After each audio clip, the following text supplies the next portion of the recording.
जब से मोदी आया है तब से हिंदू सुरक्षित है।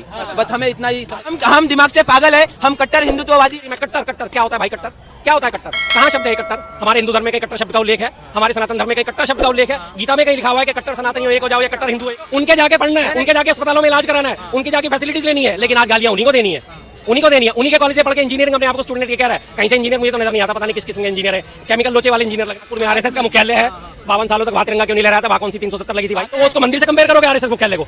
आरएसएस मुख्यालय को मंदिर से कंपेयर करोगे? आरएसएस है तो हम है बस। हम नहीं, इनका पूरा का पूरा आरएसएस की बात करते हैं। आरएसएस का इतिहास हिंदू महासभा से शुरू होता है 1927 से आज तक। एक दिन में बता दो कि जिस बंदे ने देश के लिए पूछा योगदान क्या है आजादी में, तो तब तो कांग्रेस की सरकार थी ना। नहीं तब सरकार किसकी थी? नहीं, इसको पूछो, इनको पूछो, तब सरकार किसकी थी? योगदान जो पूछ रहे, योगदान है ना आजादी में? नहीं, तो उसके पहले कांग्रेस का योगदान है नहीं आजादी? नहीं है। हाँ, उद्धव ठाकरे ने अगर कांग्रेस वाले को छोड़ दिया तो उद्धव ठाकरे के साथ हमारे पूरे एमएलए एकनाथ जी शिंदे सब जाने को तैयार है भाई, क्योंकि कांग्रेस के साथ हमारा कट्टर है। हमारे बाला साहब ठाकरे ने बोल दिया था कि कांग्रेस जब भी हमारे साथ में आएंगी तब हम हमारा दुकान बंद करके घर में बैठेंगे। तो ये उद्धव ठाकरे की गलती है या किसकी गलती है? पूछ लो जवाब। इन्हें इनके बाला साहब ठाकरे की इनके जीवनी नहीं पता। बाला साहब ठाकरे ने शिवसेना शुरू करी थी, उसके बाद से इन्हें नहीं पता। उनके टाइम में भी जब उन्होंने शिवसेना खड़ी करी थी, कांग्रेस की सरकारें मौजूद थी उस टाइम में, इन्हें कुछ नहीं मालूम। बोले जा रहे कट्टर बना अपना दिखाए जा रहे हैं। उनके कट्टर बना इनके दिमाग में यहाँ बैठा हुआ है टोटली।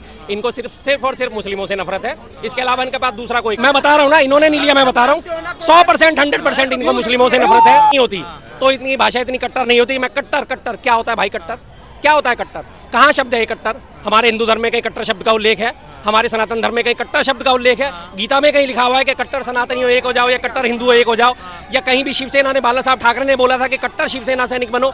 इन्होंने अपने आप ये शब्द याद कर लिया, कट्टर कट्टर कट्टर। सिर्फ किस लिए? सिर्फ इनके दिमाग में एक नफरत का कीड़ा घुसा हुआ है। उस नफरत के कीड़े को ये पोषित करते हैं लगातार सुबह शाम, और ये अपने आप को कट्टर कट्टर कहते हैं। अपने आप को इंजीनियरिंग का स्टूडेंट बता रहा है। इंजीनियरिंग के स्टूडेंट के कौन से इंजीनियरिंग कॉलेज में पढ़ा है उसका हिस्ट्री निकाल के देख ले। कांग्रेस के राज में ही बना हुआ होगा वो, जिसमें पढ़ के बाहर निकले। बीजेपी ने बनाया होगा, बता दें। इनके हिसाब से बनाया होगा। हेलो सुनो, मैं आईटीआई कॉलेज में वर्कशॉप इंस्ट्रक्टर हूँ। निकालना जरा उसका इतिहास। हाँ, अपने आईटीआई का निकाल लेना, किसने बनाया वो आईटीआई जिसकी बात कर रहे हो? हाँ, निकालो ना। ये आईडी बताओ इनको, सर जी को थोड़ी। ये देखो ये आईडी पूछ रहे किसने बनाया, वो पूछ रहे किस भाई, वो कॉलेज का इससे छोड़ दो। हम तो उनके जाके पढ़ना है, उनके जाके अस्पतालों में इलाज कराना है, उनकी जाके फैसिलिटीज लेनी है, लेकिन आज गालियां उन्हीं को देनी है, उन्हीं को देनी है। उन्हीं के कॉलेज से पढ़ के इंजीनियरिंग अपने आप को स्टूडेंट ये कह रहा है, कहीं से इंजीनियर मुझे तो नजर नहीं आता, पता नहीं किस किस्म के इंजीनियर है, केमिकल लोचे वाले इंजीनियर लग रहे हैं मुझे, जो कभी 3 इडियट में दिखाए गए थे। उनकी हालत वही है बिल्कुल।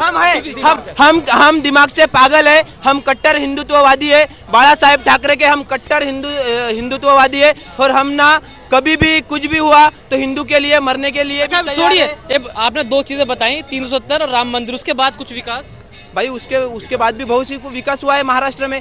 बड़ी बड़ी रोड हमारे नितिन जी गडकरी है महाराष्ट्र के। पूछो इनके घर तक, इनके जिले तक रोड आया या नहीं आया? बड़ा पे जाते हैं सर, बहुत चकाचक रोड है ना सर। पूछ लो, जैसा पहले था वैसा ही है। 91,000 किलोमीटर पहले बनी हुई थी रोड, हाईवे, सब घूमा हुआ है। मुझे मत बोला करो, बिना घूमे बिना तथ्यों के कभी बात नहीं करता। कांग्रेस के टाइम में 2014 तक 91,000 किलोमीटर का हाईवे बना हुआ था। आज की डेट में 1,21,000 किलोमीटर का बना हुआ है। 30,000 किलोमीटर का एक्सटेंशन हुआ है पिछले 10 सालों में। ठीक है, रोड पहले भी थी, रोड अब भी है, रोड बन रही है, जगह बन रही है, कनेक्टिविटी बढ़ रही है, तो बनेंगी, वो तो जाहिर सी बात है। उसमें कौन सी बड़ी बात आ गई कि रोड ऐसे हो गए, रोड वैसे हो गए? उसमें क्या बात है? काम चल रहा है, हम कौन सा इंकार कर रहे हैं कि काम नहीं चल रहा। लेकिन ये कहते हैं कि पिछली सरकारों ने कुछ नहीं करा। हम तो बात उस पर उठाते हैं ना कि कैसे नहीं करा पिछली सरकारों ने। ये किसी रोड से चल के ही तो वहाँ गए होंगे अपने कॉलेज, वहीं पहुंचे होंगे, पढ़ के यहाँ से मुंबई से दिल्ली तक आए हैं तो किसी वजह से ही तो आए होंगे। ट्रेन में आए होंगे या पैदल चल के आए होंगे? कैसे आए? बिना रोड के आए? पुष्पक विमान तो अब चल, ट्रेन भी तो वंदे भारत भी चलाई ना मोदी जी ने। वंदे भारत किसके लिए चलाई है? अमीरों के लिए भाई साहब। 800 किलोमीटर का किराया, वहाँ पे 1400 रुपये बैठता है। ये लोग इनमें से कोई खड़ा हुआ वंदे भारत में चला जाएगा? आप अपने परिवार को लेकर चले जाओगे वंदे भारत में? एक 20,000 रुपये कमाने वाला जो मजदूर है, किसान है, कोई भी एक नॉर्मल सैलरी 20,000 कमाने वाला, वो अपने घर में 4 लोगों को लेकर वंदे भारत से आना जाना कर सकता है? यहाँ से अगर वाराणसी जाना हो तो वो क्या कर लेगा? 1378 रुपये की एक बंदे की टिकट है जाने की। 13 चौके 52, 13 पंजे 65, 13 6 78। अगर 6 जनों ने जाना है तो 7800 रुपये जाने के हो गए और 7800 रुपये आने के हो गए। फैसिलिटी भी तो है ना सर? तो सर फैसिलिटी है, तो फैसिलिटी किन के लिए? वही तो मैं कह रहा हूँ ना, किन के लिए? जिनके पास पैसा है उनके लिए तो कोई सी भी आप फैसिलिटी दे दो, उनके लिए तो सब मंजूर है। बात करते हैं हम जो दबे कुचले लोग हैं, जिनके पास फैसिलिटी नहीं है, उनके लिए कौन सी नई ट्रेन चलाई? लालू जी के टाइम में एक गरीब रथ चली थी, उसे भी इन लोगों ने बंद कर दिया। कभी चलती है, कभी नहीं चलती, कभी वो कैंसिल होती है, कभी कुछ होती है। लेकिन अब वंदे भारत के लिए क्या करा जाता है, सारे ट्रेन के रूट कैंसिल करे जाते हैं, लेकिन वंदे भारत सबसे पहले चलेगी, क्योंकि आपने उसमें पैसे दिए हैं। कोहरे के टाइम में लगातार 24-24 घंटे ट्रेनें लेट हो रही थी, सारी ट्रेनों को हॉल्ट करा दिया जा रहा था बीच बीच रास्ते में, लेकिन ना वंदे भारत पहले निकलेगी, क्योंकि आपने उसमें पैसे दिए हैं। आप पैसे दोगे तो मौज लोगे, सीधी सी बात है। ये कौन से समाज की व्यवस्था हुई भाई साहब? पैसा आपके पास है तो आप मौज लिए जाओगे। वंदे भारत चलाए किसके लिए? जो ऑलरेडी अमीर है, जो अफोर्ड कर सकते हैं। आप उनके लिए देखो ना कि जिस आदमी की सैलरी सिर्फ 20,000 है, उसको परिवार के साथ जाना आना अगर हो जाए महाराष्ट्र से, तो क्या करेगा वो? क्या वो वंदे भारत अफोर्ड कर पाएगा? 15,000 तो उसका आने जाने किराए में ही लग जाएगा एक महीने की, तो सैलरी तो गई उसकी पूरी की पूरी छुट्टी। सर ये बताइए 370 आप विकास में मानते हैं क्या? भैया ने विकास में इसे भाई साहब ये 370 इन्हें रट्टे तोतों की तरह, जो एक वो मिट्ठू होते हैं ना, मिट्ठू तोते, बेटा मिर्ची खा और बोल राम राम, बेटा मिर्ची खा और बोल राम राम, वो हालत इनका है। सबसे पहले इन्हें 2 शब्द रटा दिए, राम मंदिर बन गया, 370 हट गए। 370 जब तक नहीं हटी थी, एक नुकसान मुझे बता दो, 2 नुकसान मुझे बता दो, और हटने के बाद के 2 फायदे मुझे बता दो। अगर ये बता सके तो बात है। भाई ये देखो, मैं महाराष्ट्र हिंगोली से हूँ। हमारे टाइम पे जो कांग्रेस की सरकार थी ना, वो एग्जाम देने आते थे ना यहाँ पे। भैया सुनो, नहीं सुनिए सर, सुनिए। अरे भाई एक मिनट, रट्टू तोते हैं, 2 शब्दों से आगे रट्टू तोता तीसरी बात नहीं बोल पाता जब तक उसे सिखाया ना जाए। ये बताओ 370 हटने से पहले क्या नुकसान था, अब क्या फायदा? ये भाई पहले क्या नुकसान था, इनको पूछो। कश्मीर में जाके आए क्या? कश्मीर में ना हमारा बंदा झंडा नहीं लहरा सकता था, अभी शान के साथ झंडा लहरा रहा है। अच्छा, नागपुर जो है वो तो कश्मीर में नहीं है। नागपुर में आरएसएस का मुख्यालय है। 52 सालों तक वहाँ तिरंगा क्यों नहीं लहराया था? वहाँ कौन सी 370 लगी थी भाई? आरएसएस मुख्यालय पे 52 सालों तक क्यों तिरंगा नहीं लहराया था? 92 तक आजादी के बाद। आरएसएस मुख्यालय वो तो कश्मीर में नहीं है, वहाँ के समस्या थी तिरंगे से। आरएसएस का मतलब जानते हो आप? राष्ट्रीय स्वयंसेवक संघ है। वहाँ पे कौन सा झंडा लहराएगा? इसका क्यों? क्या वो देश से बाहर है? नहीं उसका क्या वो देश से बाहर है? क्या वो देश से बाहर है? झंडा कौन सा है? अरे भाई क्या वो देश से बाहर है? मुझे एक बात का जवाब दे दो, आरएसएस देश से बाहर है? सर मुझे बताइए, ये मंदिर में नहीं तुम अपना भारत देश का झंडा लहराएंगे? क्यों नहीं लहराएंगे? मंदिर भी भारत की संपत्ति है, भारत का है, भारत की मातृभूमि पे है। भगवा भी लहराएगा और तिरंगा भी लहराएगा, बिल्कुल लहराएगा। तो वो उसको मंदिर से कंपेयर करोगे? आरएसएस मुख्यालय को, आरएसएस मुख्यालय को मंदिर से कंपेयर करोगे? आरएसएस है तो हम है बस।